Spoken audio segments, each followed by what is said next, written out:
Have you ever paused to wonder why David said, "The Lord is my shepherd, I shall not want"? At first glance, it sounds simple, just a comforting verse to hold on to when life feels overwhelming. But what if I told you that these words hold a secret, a timeless truth capable of transforming your life completely? Psalm 23 isn't just a chapter we quote when we're in need or facing trouble. It's not just words to recite out of habit or tradition.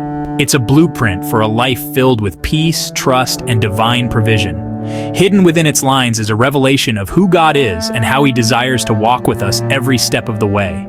Let's start with this. Why a shepherd?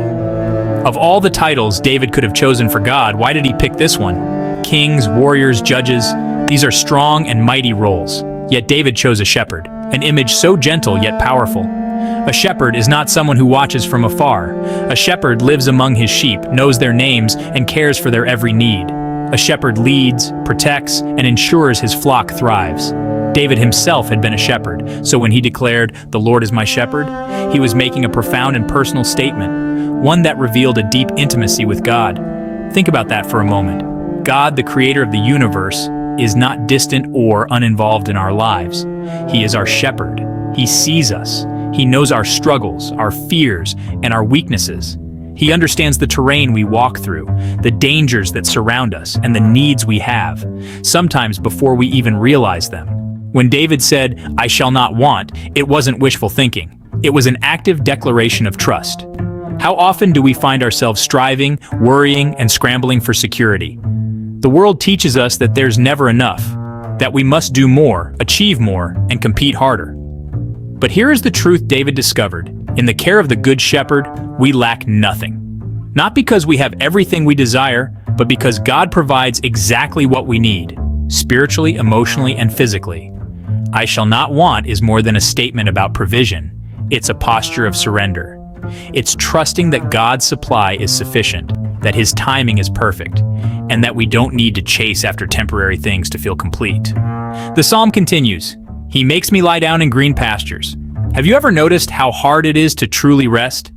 We live in a culture that celebrates busyness. We measure success by how much we accomplish, how hard we hustle, and how little we stop. But the shepherd knows when his sheep need to pause, to rest, and to be nourished. The image of green pastures speaks of abundance, a place of peace and refreshment where the soul is replenished. True rest isn't about laziness or inactivity. It's about trust. It's about stepping back, breathing deep, and knowing that God is in control. When we refuse to rest, we're saying that it all depends on us, that we can't stop because everything might fall apart. But God invites us to green pastures, to moments where we can release our burdens, drink deeply of His presence, and let Him restore us. He leads me beside still waters. Still waters. Can you picture them? A calm stream, clear and smooth, flowing gently. This isn't water that roars or threatens to overwhelm. It's water that quiets the soul, waters that bring peace. Life is noisy. Our minds are filled with distractions, worries, and chaos. Yet God leads us to places of stillness where His peace flows like a river. Maybe you've felt moments of peace like this before. A quiet evening when the world seemed to stop, or a moment in prayer when the weight lifted off your shoulders. That is what God offers us every day. Peace that is not dependent on our circumstances, but on His constant presence. David goes on, "He restores my soul." Restoration. It's such a beautiful word, isn't it? We all have broken parts. Pieces of us that have been wounded, disappointed, or worn down by life's struggles. Maybe you carry regrets. Maybe you felt the weight of failure or loss. But the shepherd doesn't leave us broken. He doesn't offer quick fixes or surface-level solutions. He restores, slowly, intentionally, and completely. Restoration isn't always easy. Sometimes it means facing what we've buried or letting go of things we've held on to. But God's restoration brings healing, deep, lasting healing. He takes what is shattered and makes it whole again. In His hands, our brokenness becomes a testimony of His grace. He leads me in paths of righteousness for His name's sake. God doesn't just want to comfort us, He wants to guide us. Righteousness is not a checklist of perfection. It's a path, a journey. It's walking in step with God, choosing His ways over our own, and trusting that His path leads to life. It's not always the easiest road, and it may not look like what the world offers, but it's the road that shapes us, molds us, and prepares us for what God has planned. And then comes the valley. Even though I walk through the valley of the shadow of death, I will fear no evil, for you are with me. The valley. We all know it, don't we? It's the place of darkness, uncertainty, and fear. The shadow of death looms large. Yet David's confidence never wavers. Why? Because the shepherd is there. Notice David doesn't say he avoids the valley, he walks through it. The valley is not the destination, it's a passage. And in that passage, God's presence is enough to cast out fear. Your rod and your staff, they comfort me. The rod defends and the staff guides. God protects us from harm even when we don't realize it, and he gently corrects us when we wander. His discipline may not always be comfortable, but it's always for our good. Because a shepherd who loves his sheep never leaves them to stray. The psalm crescendos with victory. You prepare a table before me in the presence of my enemies. God doesn't wait for our battles to end to bless us.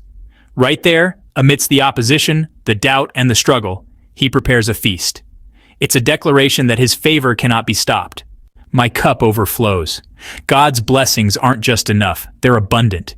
They overflow, spilling into every corner of our lives. And finally, surely goodness and mercy shall follow me all the days of my life, and I will dwell in the house of the Lord forever. Goodness and mercy, two divine companions, pursue us relentlessly. Not just on our good days, but on every day. And the promise extends beyond this life. God's care is eternal. His presence is forever. Psalm 23 is not just a poem or a prayer. It's a declaration of trust, a guide for life, and a promise that God is with us. Through every green pasture, every still water, and every valley, the shepherd leads us. He provides for us, and he never leaves us. So let me ask you this. Will you let him be your shepherd? Will you release your fear, your striving, and your doubts?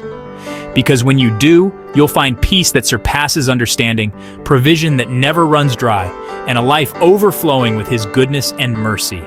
The Lord is your shepherd. You shall not want.